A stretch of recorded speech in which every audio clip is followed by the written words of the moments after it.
Hi guys! Welcome back to Jill in Can. At welcome din sa ating mga new subscribers dito sa Jill in Can. So ngayon guys, it's been a while. So parang na-miss ko yung lumampas ako ng ilang days bago ako nakapag-upload ulit ng video. It was a busy week for us. So ito yung week na dumating na yung family ko. Yay! Dumating na sila, no? So I know na medyo na-concern kayong lahat sa aming bunso na 3 years old na naiwan sa Philippines ngayon. But we are praying very hard and thank you also for your prayers and your support. At sa mga nag-comments doon sa previous vlog, so kung hindi nyo pa napapanood, please watch kung ano yung nangyari doon. And I will also be sharing some of the comments na nakalagay doon. Since hindi ko na sila na-replyan lahat isa-isa dahil medyo madami, ay pag-uusapan natin dito ngayon. I-share ko sa inyo yun at yung mga response ko doon sa mga nag-comment doon. At, ayan, so, busy week talaga ito, no? Itong week na to. At, bukod sa dumating na sila, bago sila dumating, ay busy kami doon sa pag-coordinate sa Philippines kasi marami pang inaayos doon sa aalisan naming tinirahan. So yung mga gamit kailangan i-dispose, ano yung mga dapat dalhin, ano yung mga hindi. So ganun. Although na-prepare ko na yun bago sila umalis yung mga boxes namin. Pero syempre yung final ay si husband yung nag-aayos nun. Kung tama ba sa timbang yon, kung meron pa bang dapat alisin or may nakalimutan pa ba kaming ilagay doon. So, talagang matrabaho. Plus, on the other end naman dito sa akin, ay hinahabol ko rin yung time na makalipat na ako dito. Malagay ko yung mga ibang gamit. Actually, konti lang naman yung gamit ko dito. We are so grateful for the support na natanggap namin dito sa Canada. So guys, it's very important na magkaroon tayo ng community or sa church or any kind of organization that we can belong, na kung saan makakatulong sila, no, to help us, no, makakapag-reach out sa atin. Kasi definitely hindi madali yung mag-move out of the country to another country at talagang start from scratch tayo dito. So kailangan natin ng maraming helping hands, no, dahil kung parang isipin ko bago yung yung may mga gamit kami dito, mga binigay ganyan. So parang isipin ko na parang bagong kasal, although yung bagong kasal marami silang mga gamit bago ganyan. So dito naman parang bago yung lahat. So hindi lang kayong dalawa mag-asawa pero yung buong family ay nag-a-adjust, no, sa bagong environment. So lahat yun, napaka-importante guys na we belong to a community when we get here, or at least we know some people na pwede na makatulong sa atin. Definitely, hindi easy po ang paglilipat sa isang country. At marami tayong kailangang alamin dito. So that's the reason why we are doing this vlog for you guys, to help you prepare sa pagdating po ninyo dito sa Canada. Dahil nung time ko din, nung nandun din ako sa Philippines, ganun ginagawa ko. Lagi ako nanonood ng mga vlogs to help me prepare. So aside na may kakilala na ako dito, ay syempre minsan yung mga tao dito busy. So hindi ko rin sila masyadong ginugulo sa mga questions ko. So I do my own research yan. So ayun guys, so I hope na maging maayos yung preparation nyo as you go, as you prepare, no, papunta dito sa Canada. At I hope na all will be well with you guys. So yan po, ayan. So ngayon ang ating venue ay nandito ako sa loob ng aming bahay. Yan, so soon magkakaroon po tayo ng house tour. At yung mga bahay na pinagpilian namin, yung mga bahay na hindi kami tinanggap at bakit kami hindi tinanggap. So may mga ganong factors, no, bakit 3 weeks ako nauna sa aking family, or 1 month nauna ako sa family ko dumating dito. Pero thankfully naman at nakahanap ako bago sila dumating dito sa Canada. So yan.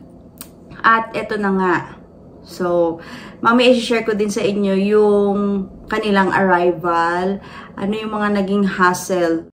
Ay 8:57 PM Saturday. sila naman, medyo jet lag pa, no? Parang, mga 6 o'clock or minsan 3 o'clock pa lang ng hapon, inaantok na sila. Ngayon, tulog na silang lahat. So, ako na lang yung gising dito. Yan. So, ayan, tayo muna mag-uusap, guys. Yan. So, susunod, papasyal ko kayo dito sa aming munting tirahan. Ayan, guys. So, gusto kong i-share sa inyo ano yung mga ibang mga comments na nabasa ko doon sa aking vlog na ito. Yan. Ayan, so, thank you very much sa lahat ng nag-view, nag-comment, nag-PM, nag-message sa akin, and for those who are praying for my baby girl, for sending their love and hugs and words of comfort, I really appreciate it. And for those who have sent their ideas, yung mga brainstorming thoughts nila, no, tungkol sa paano nangyari ito, bakit ganito, at yung mga dapat gawin. So, I really take note of that, guys, no, yung mga shinare ninyo dito. So, i-share ko lang dito, yung sinabi ni Netflixers 3959. Sabi niya, kung may mapag-iiwanang kamag-anak na mag-aalaga sa baby nyo, ganun na lang. Tapos, concentrate nyo na i-push ang PR status nyo at saka mo na lang kunin ang baby nyo pag nag-progress na ang development niya. For the baby's good na rin, siguro kaya nagkaganyan, huwag na kumuha ng consultant, sayang ang ipabayad ninyo. Yan. So, maganda rin yung sinabi niya na actually, we are so blessed na meron po kaming tita doon sa Philippines na ever since na nag-baby namin siya, kasama namin siya doon. At yung, this is something less to our worry kung sino yung makakasama niya. Dahil sanay siya doon na makasama. Although on our part, syempre, nakakalungkot po talaga yan. But that is something we are blessed with na less to worry. Na ito ay meron kami mapag-iiwanan na relative. So we are so thankful for that. At sabi niya i-concentrate ang PR status. Yes, we are working on it. Pero kasi parang 3 days pa lang or ilang days pa lang yung si husband dumadating dito. So, we are definitely going to work for it na ma-PR. Pero, siguro it will take time. Hindi natin alam for the meantime. I know may mga mabibilis, may matatagal. So, it would really depend on the husband or the OWP, ang aking open work permit husband. So, yan. At wag na kumuha ng consultant, sayang ibabayad ninyo. Yan. So, pag-isipan natin yan kasi minsan kailangan ko rin ng professional help. Pero, meron din pong nagsabi dito that I think I would like to share din. Yung sinabi niya na it's better to call IRCC. Sinabi ni Monching 1624. Kasi po, natanggap ko na po yung GCMS na note na request ko from the IRCC kung ano yung mas detailed, no? So, ito yung mas detailed information tungkol sa kanilang refusal. So far, wala akong nakikita, pero merong notes nga doon na I need explanation kung ano yung meaning din ito. Yan, so, meron doon kasi na-apply ko siya because nakitira ako sa friend ko and I did not put ano yung address ko dito. So, one of the reasons na nakalagay doon is dahil nilagay ko yung address ko ay to be determined. So, if I will be getting my daughter here tapos approve na ako and I still don't have an address kasi ngayon lang ako nagkaroon ng address. So, parang that is also one of the reasons na wala akong address na naibigay. Yun. Tapos, yung isa pa doon, yung tungkol sa name. So, I guess this is because yung form na sinasabi na hanggang 4 lang yung anak ko na inailagay. Tapos, nilagay ko siya sa bandang huli under the names ng aking siblings and parents. So, siningit ko lang siya doon. So, I think, nakalagay doon, wala daw akong response and that it has timed out. So, parang natapos yung duration na yun na walang reply. But I did not get any notification kung tungkol dito. So, only doon through the GCMS notes ko lang nakita yon. So, yun. So, kaya, I think, tama yung sinabi ni Monching 1624, natatawagan ko yung IRCC kasi nakalagay din doon, contact the embassy via phone or email. Ayan, sabi niya sabihin mo lahat about your application at result ng third refusal ni baby. Sila din magsasabi ng right answer sa problem mo. Explain mo walang titingin sa baby sa Philippines at sabihin mo sana maintindihan nila yung situation mo bilang mommy sa 3 years old na baby. Yan. So, tama din naman siya, no? Minsan, actually, yung aming tita na nandoon ay medyo senior citizen na. So, we also consider din yung age niya and yung health niya, lalo na 3 years old yung inaalagaan. So, syempre, iba yung galaw nun. Yan. So, next naman ay si Crazy B912. Sabi niya, I'm sorry to hear about the bad news. Just trying to brainstorm why your youngest kid was refused. Ayan. So, sabi niya, you are a student and you have 5 kids. How are you able to find time to study and care for them at the same time? So, the 4 kids can go to school, but who will look after the youngest with developmental delays? She will need constant care. Maybe they are questioning whether you are studying or caring for your child. Maybe those are the questions or inconsistencies they are referring to. Again, I'm just brainstorming. Hopefully, everything works out. Yan. Thank you so much for this comment, no, na, ayan. So, talagang iniisip nila, I know yung Canada, very concerned din po sila. At, yan nga, meron din naman akong mga nalaman na kasama nila yung mga anak nila. Example, meron pang ang baby, mga ilang months lang din, and 2 lang sila. So, merong mommy and daddy na nag-work, at yung isa nag-i-study. So, I think the time can be adjusted, yung study and the work, no, ng 2 parents. Yan. So, but thank you very much for this. And, let's see. Sabi ni Pauline Perpenyan, 5885, maayos din yan, friend. Don't give up. Yes, we will not give up. At sabi ni Will 12219, hire a Canadian-based immigration lawyer para maayos yan. I have no idea bakit na-deny last member nyo, but in my case, 7 din kami at wala namang naging problema. Trust God, He knows what is best. Yan. Thank you. So, nakakagaan din ang loob yung mga gantong comments, no? I know talagang meron family of 7 katulad sa amin na wala namang talagang naging problem. So, there must be something na may talagang na mali lang doon, and I have to know what is that. Yan. So, sabi naman ni 2012, dapat po kasi sinama nyo sa first application nyo. I wonder bakit di nyo po sinama. Hi. Yan. So, for everybody's information, kasama po namin sa first application ng aming baby. Although, maybe, meron akong nagawa na hindi tama sa pagsasagot ng form. At, nandun siya, included siya in the letter. No? And she is also, yun ang reason ko, siya ang purpose of study ko actually. Because that is for her benefit as her mom, that I can be, the one and the first and only support sa kanya, no, na that's why I'm taking up the disability studies program here in Canada. Yan. So kasama po siya sa aking application. Yan. So, maraming salamat guys sa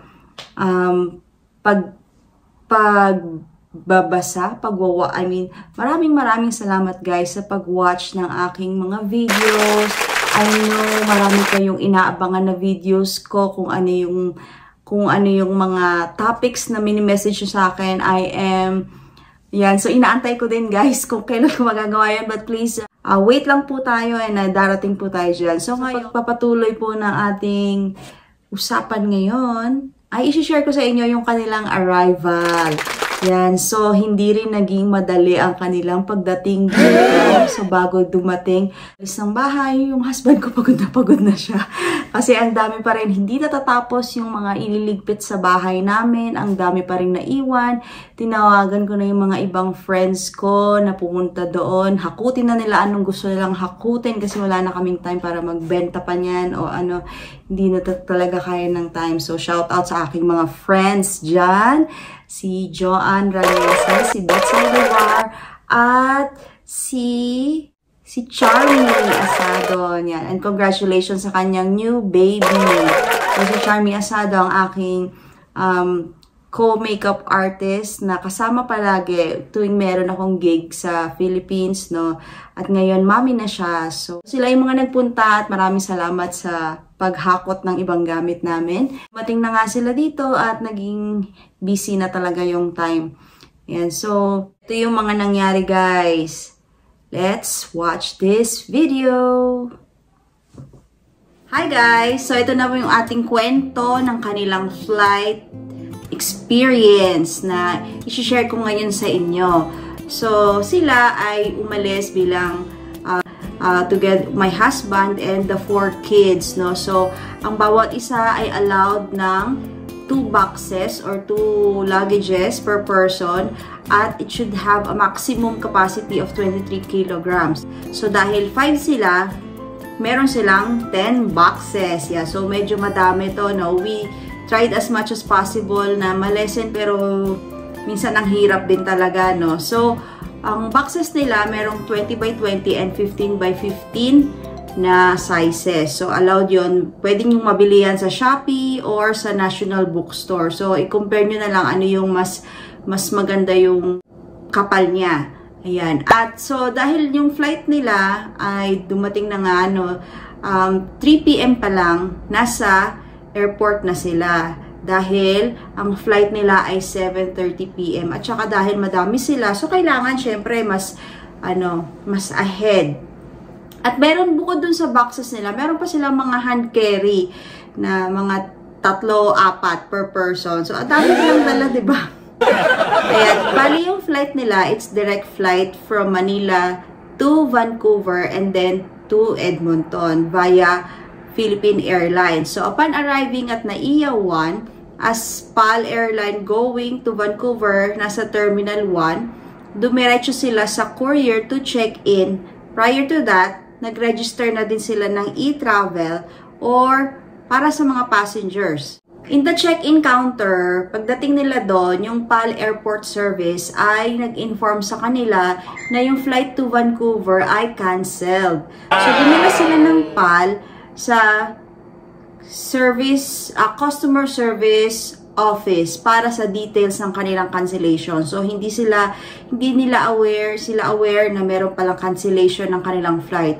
So, doon sa CSO, tinanong sila kung natanggap ba nila yung email na sinend sa kanila. Dahil na-cancel yon around 4:30 PM, pinadala daw yon the day before the flight. So, yung naisip ng husband ko, bakit ika-cancel through the email na kung saan busy yung mga tao to prepare yung mga packing and everything, no? Bakit hindi na lang through SMS na sinend? Pero yun na nga ang nangyari. And dahil busy talaga, wala nang time to check the email. At meron pang isang lola na Filipino na Canadian citizen, doon siya sa office din ng customer service. At ganun din yung nangyari, cancel din yung flight and hindi naman din siya nakatanggap ng email cancellation.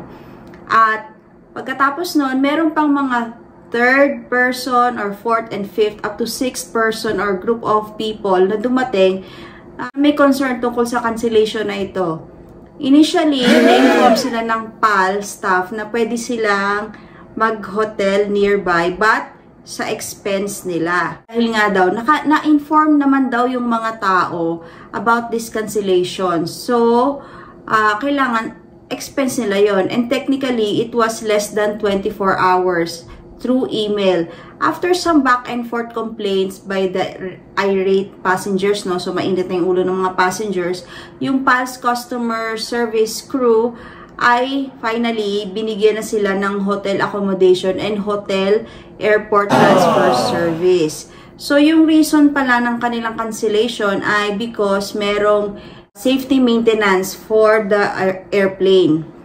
Bale, ang cancellation nila ay na-move to 5:30 AM. So, that makes it a 10-hour difference from the original flight na 7:30 PM. So, imagine yung hassle na ito. At isa pa, yung mga boxes nila, since hindi pa yun na-check-in, ay dala-dala nila going to the hotel, pabalik na naman ng airport, paglabas na naman ng papunta na naman ng airport, no? So, they need to transport it.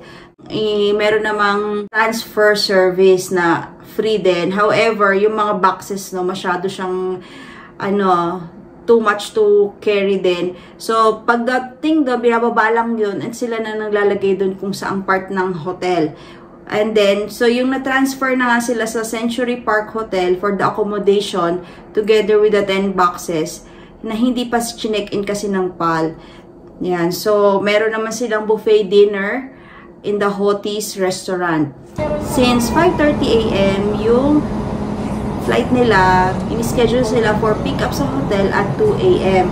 So, yung time na yon hindi pa dumating on time ang kanilang transfer service at medyo nalilate na sila more than 30 minutes. But fortunately, the hotel manager ay mabait siya at inallow yung hotel bus to bring them to the airport. Yeah, so, pwede na lang na provide yung hotel manager ng hotel bus going to the airport. At nakarating sila sa airport ng 3 AM. So guys, imagine the yung hassle na nangyari na ito. At kung makakatulog ka ba ng 10 hours sa mga oras na yon, kung iniisip mo yung papunta mo sa airport, ganyan, with all the boxes. So, upon checking in, yung 10 boxes, na-repack na nila yung mga hand carry nila kasi masyado nga silang maraming dinala. So, parang at least mga 2 hand carry na lang per person yung dala nila. So, nando kasi may mga iba pa, mga rubber shoes, hindi na nagkasya, yun, dami talaga. So, ayun, so naging okay naman. Nung nakapass na sila as well as sa immigration, mabilis lang sila. Meron lang mga nakuhang mga hand carry items na hindi allowed. Kinuha sa kanila, bali 3. Power extension, payong, at tape measure. Yan. So, initially, yung flight nila ay may layover in US. But, due to wala pang US visa yung aming bunso na dapat supposed to be kasama siya, i-required na to transfer in the US ay mag-rebook sila to a direct flight to Canada from Manila. So, medyo pricey yung rebooking pagpal, around $250 per person. So, anyway, yan. Upon arrival nila sa Vancouver, nag-register na sila sa kiosk at nag-declare na sila ng mga bagay na dinala nila sa Canada. So, dun sa kiosk yun. At na-pick up din nila yung 10 boxes and pumunta sila ng immigration and natanggap nila yung yung husband's open work permit at yung study permit ng aking 4 minors. Yan. The challenging part is transporting yung 10 boxes to the connecting flight to Edmonton kasi kailangan pa nila na i-check-in ulit by themselves and carry to the conveyor going to the plane's baggage area. So, yan yung mga challenges ng mga pag nagta-travel kayo as a big family. So, kung kasama pa ako doon, and kung kumpleto talaga kami in one big pack kami, kung family of 7, magta-travel talaga kami doon. So, imagine 14 boxes. We were talking na sana kung kami lahat magkakasama, keep it to a minimum of 10. Maximum of 10 sana kung lahat kami sabay-sabay, no? But, naging advantage na rin na nauna ko. So, I have 2 boxes na dala-dala. Ayan. So, ayun, yung mga challenges. At yung connecting flight naman nila ay na-change from Air Canada to WestJet since, na-delay na sila dun sa time ng Air Canada. At, ito naman ay isang partner airline din ng Philippine Airlines. So, yan guys, no, kung magta-travel tayo with our children, so, kailangan talaga i-plan natin mabuti ito at kailangan maging aware tayo sa mga updates na ibibigay sa atin. Check the email or SMS kasi minsan hindi rin naman sila accurate or hindi rin kung talaga bang nag-email sila. So, we have to check and para pagdating natin doon, whatever happens, ay meron tayong proof kung totoo ba or na-email ba nila talaga yung mga information na yan. At kung maaari nga, especially hindi naman kasi ang alam ko kaya sila na-cancel because merong bagyo that time. Pero ang reason pala is the safety maintenance ng airplane na yon. So, talagang dapat yung yung airline, yung mag-shoulder ng kanilang hotel accommodation, lalo na hindi lang sila yung nagko-complain doon kasi marami pang iba na nandoon sa na yon, sa flight na yon. Yan. So guys, ayan, maging aware lang tayo para sa inyo, para maging aware lang tayo na kapag magta-travel tayo ay ma-check natin yan, no? So, at yung buti na lang din, yung mga kids namin ay medyo malalaki na sila. So, nakakatulong na sila kasi mahaba yung lakaran doon sa Vancouver Airport. Mahaba yung lakaran. So, hindi ko alam kung ano yung part na nilakaran nila. Kasi yung sa akin parang sobrang short lang yung binabaan ng plane. Konti lang yung lakad ko. Pero, yun yung normal na naririnig ko sa iba na mahaba talaga yung lakaran na yun. Yan. So, kung makita natin sa video, mahaba talaga yung nilalakad nila. Yan lang, guys. So, kung meron kayong comment dyan about their flight, ano yung na-experiences sa flight nyo going to Canada from Manila or from anywhere in the Philippines, just comment down below ano yung experience nyo.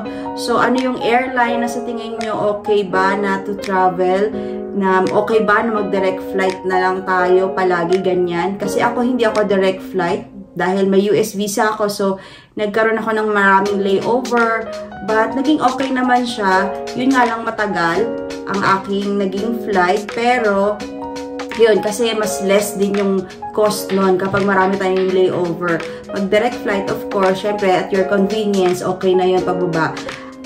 Yung naging hassle na lang din is to get the luggage, the boxes from Vancouver para ita-transfer dun sa airplane papuntang Edmonton. So, yun yung mga naging hassle nila, no? Ayan. Guys, at kung hindi pa kayo nakasubscribe sa aking channel, please consider subscribing. Please like and share this video para makatulong tayo sa mga iba na papunta din o nagpiprepare going to Canada. And I hope to see you soon here, guys. Have a safe flight sa mga papunta dito. And congratulations sa mga nakarating na dito, nakatanggap ng kanilang mga study permit, mga work permit. Yan. So, I'll see you in my next vlog. Bye!